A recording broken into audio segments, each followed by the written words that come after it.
した記憶の残像に限りないダッシュハウの手優しき頃よのハウテ Et c'est les gens, c'est Maxime, ça ferait plaisir de vous retrouver aujourd'hui les amis pour une nouvelle vidéo. Voilà, un peu spécial j'ai envie de te dire, comme à chaque vidéo je dis ça, mais bon cette fois-ci c'est vraiment un peu spécial, puisque en effet nous allons parler non pas du sujet habituel de cette chaîne qui est tout ce qui est Japon animation, les mangas, tout ça, même voilà, même si on peut parler de manhwa, de choses dans, voilà, et non pas de manoir, rien à voir, hein, rien à voir les amis, on peut parler de ça, mais d'habitude on ne parle pas, ou en tout cas très peu, de séries, notamment de séries sur Netflix, mais c'est bel et bien, vous l'avez donc compris, le sujet d'aujourd'hui, puisque nous allons donc parler de... Et là, je vais vous dire, je vais vous balancer un secret, les gars, c'est que j'avais déjà commencé à tourner cette vidéo, et que je me suis retrouvé comme un con au bout de 5 minutes, je dis tiens, il n'y a pas de musique, c'est bizarre, et en fait oui, j'ai juste pas lancé la musique dans le fond, et là, je suis en train de me dire actuellement que l'intro que j'avais fait sans musique était bien meilleure que cette intro-ci. Mais c'est pas grave, les gars, que voulez-vous, c'est les aléas du direct. Voilà, c'est pas comme si je pouvais en relancer une autre, hein, évidemment.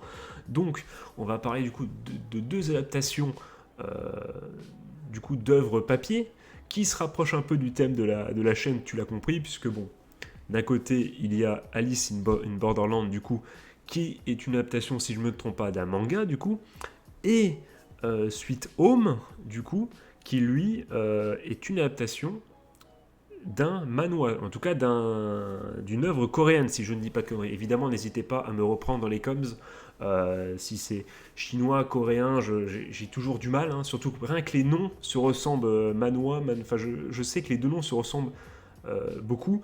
J'avais vu un commentaire qui disait de manière assez sarcastique une fois, c'est simple pour les reconnaître, hein, les trucs coréens c'est stylé, les trucs chinois c'est à chier. Je n'irai pas jusque là, les gars, je ne me prononcerai pas assez, je ne suis pas du tout grand connaisseur de tout ce qui est, on va dire, je crois que Webtoon qu'on dit, je crois que c'est là, c'est un célèbre site ou plateforme où tu lis ce genre de choses, je crois notamment, mais en tous les cas, on va quand même se poser 5 minutes et parler du coup de ces deux œuvres qui ont, et là préparez-vous à rigoler, hein, anecdote assez cocasse, vous êtes prêts, la Gandriole? Eh bien c'est très simple, ce sont deux œuvres qui pour moi ont, voilà, comment dire, une touche sentimentale totalement opposée et une approche totalement différente, puisque bon, enfin le sentimental est totalement exagéré, oubliez-le, mais juste voilà, c'était le temps de trouver la bonne formulation qui était donc une approche totalement différente, puisque voilà, je vous dirai tout, mais on va commencer par parler de la première œuvre, qui va être, j'ai pas prévu laquelle, je clique au pif, Sweet Home. Non, je préfère commencer par Alice in Borderland. le pire gars. Et du coup, vous avez donc une image qui s'affiche à l'écran qui vous parle donc Alice in Borderland. Donc je vais essayer de pas spoiler, on va pas passer 1000 ans à relire la synopsis. Voilà, vous le savez très bien, c'est l'histoire de jeunes qui voilà étaient un peu...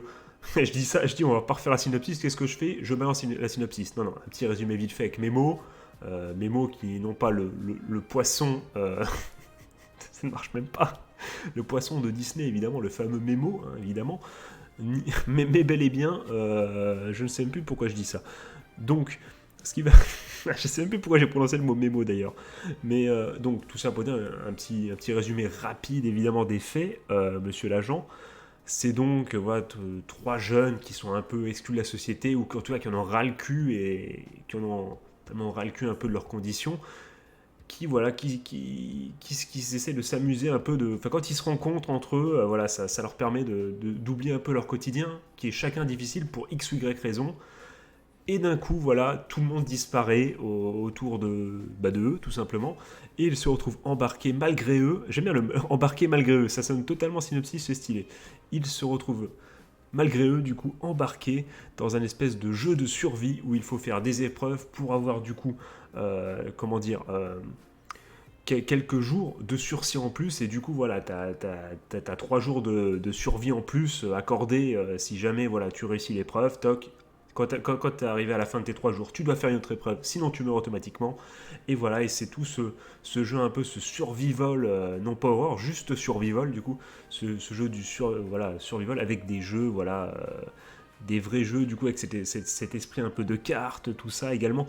J'ai mis, première anecdote que j'ai avant de vous donner mon avis sur cette série Netflix, J'ai mis 15 ans à comprendre que le perso principal qui s'appelait donc Alice Su, c'est pour ça que la série s'appelait Alice à cause de ça, vu que il y avait marqué Harry, tu vois, ARISU, ça m'a pas sauté aux yeux, tu vois, j'ai mis au moins 3 épisodes à comprendre, tu vois, je me dis putain mais qu'est-ce que...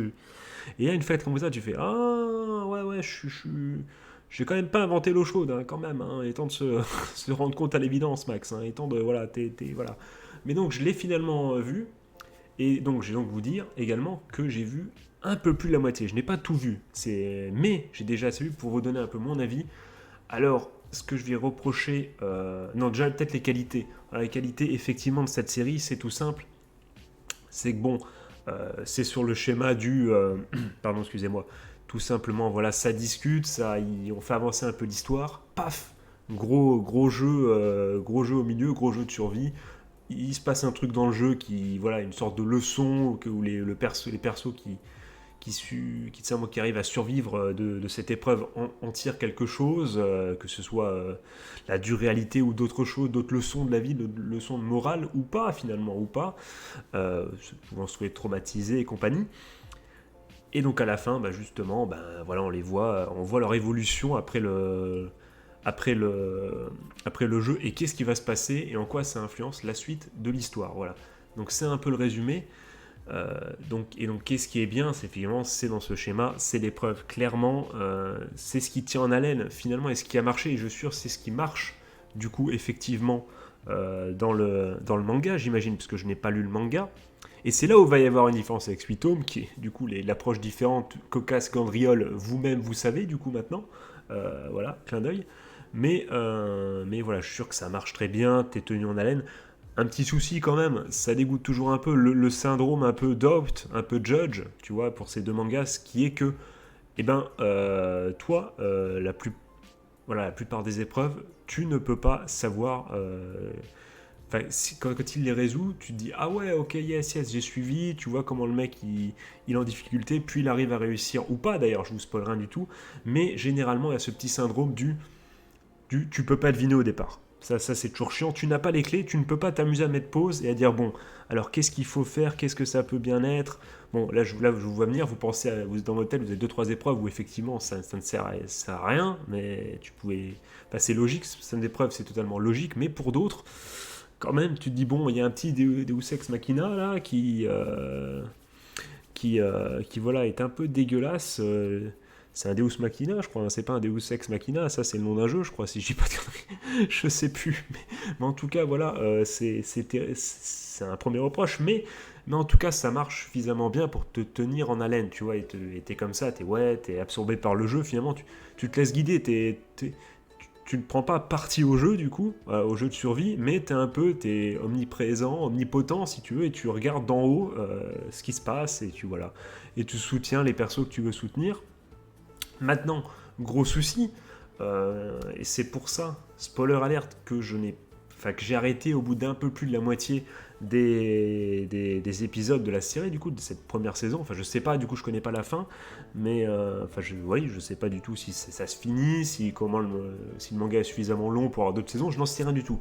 Mais le gros souci pour moi, c'est comme bien souvent, et ça ne va pas être le cas, vous allez le voir par la suite, donc voilà, avec différence, avec Sweet Home, il y a encore une autre différence, c'est que il y a ce côté très, très adaptation de manga, tu vois, avec exagération, avec du coup, mais même avec les caractéristiques des persos, l'évolution, comment dire, tu vois, tout est fait de façon à ce que ça marche en manga, mais en plus avec un jeu d'acteur que je trouve pas génial, honnêtement. Le jeu d'acteur est pas forcément génial, on va pas se mentir.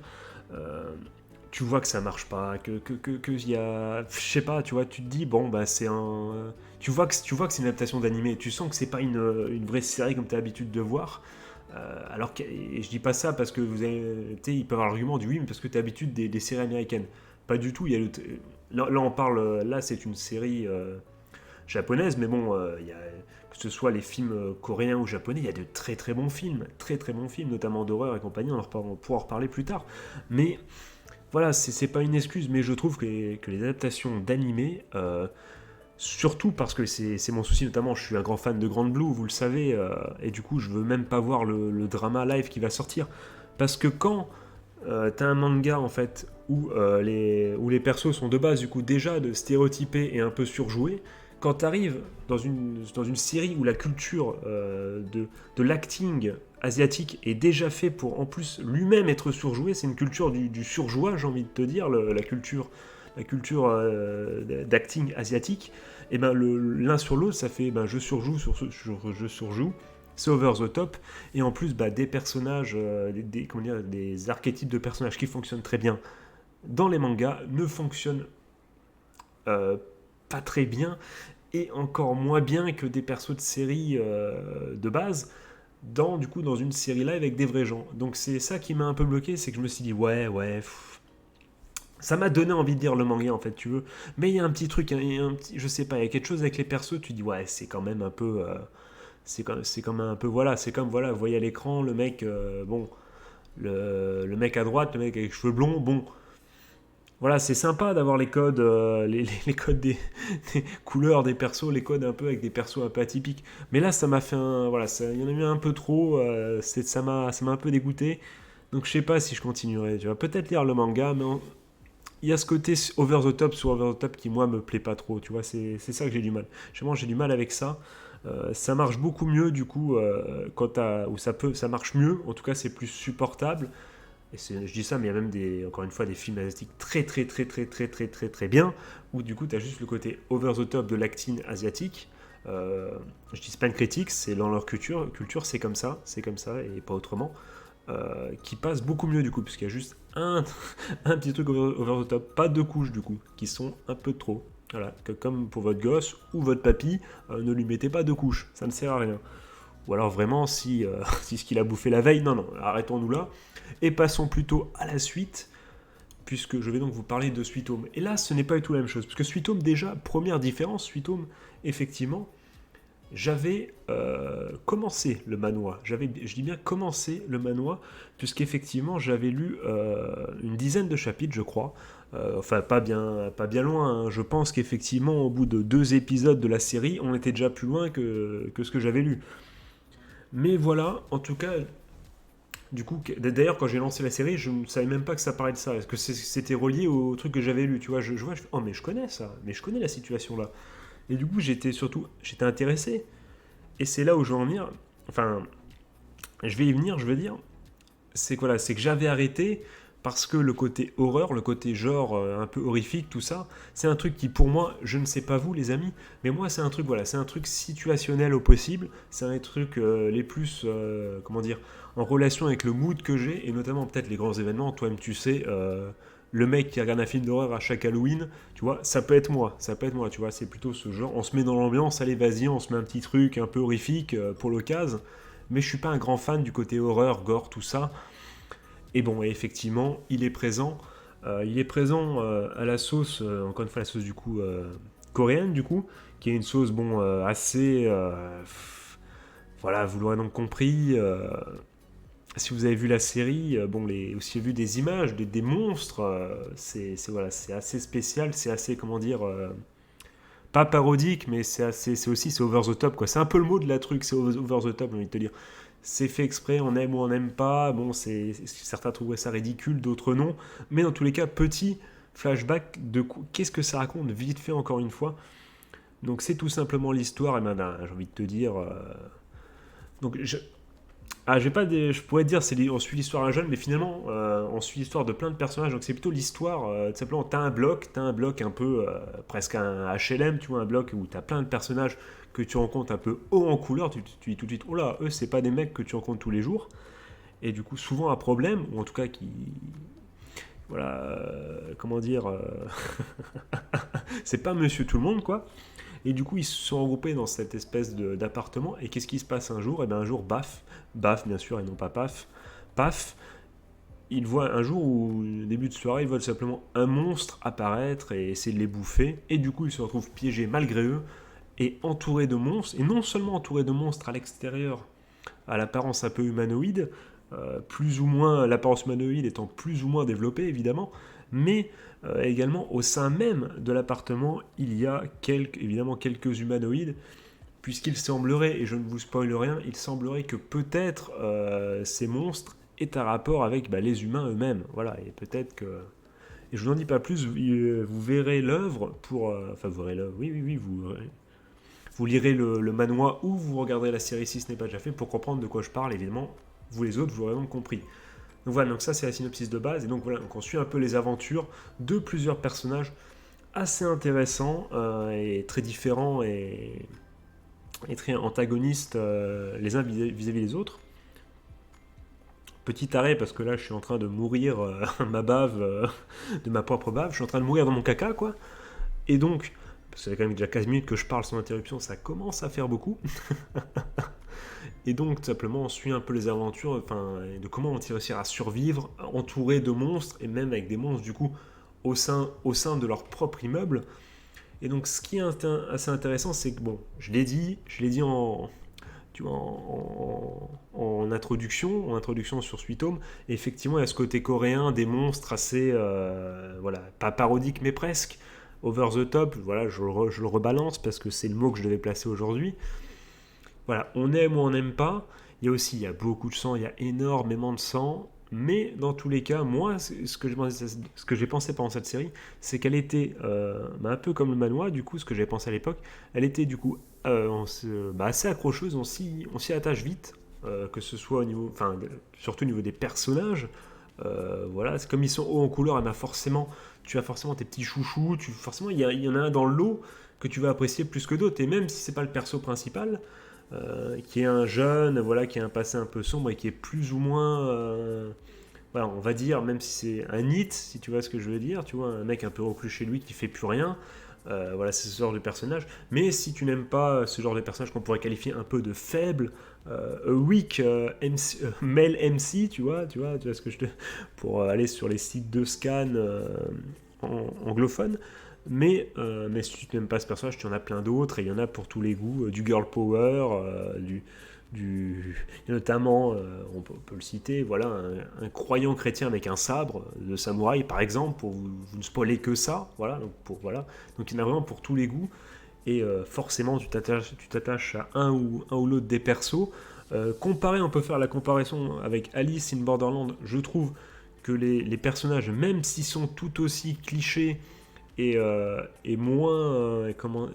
tout aussi cliché, et bien tout simplement, le mec il cherche ses mots, je sais plus ce que je veux dire exactement, mais en tout cas ils sont tout aussi clichés que Alice in Borderland. Par contre, néanmoins, ça marche mieux. Alors je ne sais pas si ça part du fait, tout simplement du style différent, du style un peu survie. Ils ont peut-être moins d'interaction et on s'y croit plus. Je sais pas si c'est mieux réalisé, si c'est mieux joué. Je pense surtout c'est mieux joué parce que par exemple, il faut savoir, pour ceux qui ont vu Sweet Home, du coup, que le bandit, tu vois, le voyou, c'est un acteur vraiment hyper connu, les gars. C'est un acteur hyper connu en Corée. Je ne sais pas dans Alice in Borderland s'il y a vraiment des acteurs hyper connus, mais c'est un acteur très très connu, et surtout qui a déjà joué, je l'ai déjà vu dans plusieurs dramas, et c'est un bon acteur. Et voilà, et je pense quand même que les acteurs de Sweet Home mettent 1000 aux acteurs, en tout cas, de Alice in Borderland. Ce n'est que mon avis, en tout cas. Et donc ça y participe. Et aussi, voilà, le côté peut-être survival avec les monstres qui t'attaquent tout le temps, c'est peut-être plus propice à des réactions over the top, on les comprend mieux. Quand on crie, tout ça, bon, c'est un peu moins la maladie que Alice in Borderland, si tu vois ce que je veux dire. Après, voilà, c'est plutôt bien réalisé, c'est intéressant, c'est également, comme l'autre série, c'est très prenant, il finit sur un gros cliffhanger en mode oh là là, il y a un monstre pas loin qui attaque, qu'est-ce qui va se passer? T'as envie de voir la suite. Après, voilà, comme j'ai dit, dans les deux cas, t'as un peu, en tout cas au début, t'as un peu un personnage principal. Si t'aimes pas trop les mecs qui ont l'air, au début en tout cas, un peu faibles, un peu reclus sur eux-mêmes, si t'aimes pas ce genre de perso, t'auras peut-être envie, dans les premiers épisodes, des deux séries, de tout fracasser. Mais si c'est pas le cas, moi je suis conseillé plutôt Sweet Home. Après, donc j'ai vu plus de la moitié aussi de cette série. Le seul bémol que je mettrais, c'est qu'effectivement, voilà, ça dépend du mood. Tu vois, par exemple, là, j'ai vu, du coup, je crois que c'est 7 épisodes que j'ai vu sur 10. J'ai pas vu la fin. Voilà, vous avez donc compris. Oh, for genius, vous l'avez pas deviné du tout. Tout simplement, non pas parce que c'était mauvais ou parce qu'il y a un truc qui m'a déplu, mais parce que... excusez-moi, je remeurs dans mon vomi. Tout simplement parce que le mec n'a plus sa phrase, parce que quoi les amis? Parce que je n'étais pas dans le mood tout simplement. Parce qu'il y a un côté, enfin le côté horreur, tu peux pas te mater ça, enfin il faut... Soit tu te mates ça vraiment en une soirée, mais tu peux pas te dire tous les jours, allez je me fais 2 épisodes d'un truc un peu d'horreur comme ça. Ça n'a pas vraiment de sens, j'ai envie de te dire. Que peut-être que vous faites ça, et du coup ça serait intéressant de voir dans les coms, de me dire un peu quelle est votre approche vis-à-vis du style horreur, pourquoi pas. Mais donc je conseillerais plus, si vous deviez partir sur une des 2 séries, Sweet Home, qui a le défaut de ses qualités, j'ai envie de te dire, qui est peut-être un peu mieux joué, qui a une histoire plus prenante, j'ai envie de te dire, puisque elle est plus mystérieuse, là où Alice in Borderland, au début, c'est vraiment, c'est tellement mystérieux que tu te concentres finalement sur les jeux et t'attends plus que ça, et ça marche moins bien que Sweet Home où tu te dis oh là là, qu'est-ce qui va se passer. Bon, à quelle sauce vont-ils être mangés, j'ai envie de te dire, lors de cet épisode. Voilà, j'ai préféré Sweet Home. Sweet Home, je fais la liaison évidemment. Voilà, parce que TH on est en anglais, donc est-ce qu'on fait une liaison ou pas, je ne sais pas. Voilà, je ne sais pas. Vous me direz dans les coms. Voilà, donc c'est à peu près mon avis sur les 2 séries. Sweet Home, franchement, c'est plutôt bien réalisé. Et donc j'aimerais avoir votre avis, donc sans spoiler évidemment, ceux qui ont lu du coup une des 2 œuvres, qu'est-ce que vous avez pensé de l'adaptation? Voilà, ça m'intéresse beaucoup, parce que peut-être certains d'entre vous qui ont lu du coup le manhwa du coup Sweet Home ont peut-être dit, quand j'ai dit que c'était plutôt bien joué, que ouais, ça a l'air d'être plutôt bien adapté, bien fait, peut-être que certains ont pété des câbles, je ne sais pas. Dites-le moi dans les coms un peu, qu'est-ce que vous avez pensé? Quelle était votre approche du coup de l'une ou l'autre de ces séries? Voilà. Laquelle avez-vous vu? Est-ce que vous avez aimé? Oui, non, pourquoi? Voilà, donc moi je vais faire un dernier petit résumé. Qu'est-ce que j'ai pensé? Alice in Borderland, sympathique pour le côté évidemment jeu, game, survival, tout ça, qu'est-ce qui va se passer avec les différents types d'épreuves, tout ça, très intéressant. Un peu trop surjoué, des personnages de manga du coup qui passent pas très bien en version humaine, j'ai envie de te dire tout simplement. Mais bon, mais pas une mauvaise série, et j'ai pas été jusqu'à la fin, mais je suis sûr que ça cesse regarder, même le dernier épisode, il n'y a pas de souci. Et peut-être, dites-moi dans les coms, si je fais bien de continuer, parce que j'ai vu finalement que la première partie, entre guillemets, est-ce que je dois absolument m'accrocher, la fin est génialissime. Dites-le moi dans les coms, ou est-ce que vous me conseillez le manga, tout ça.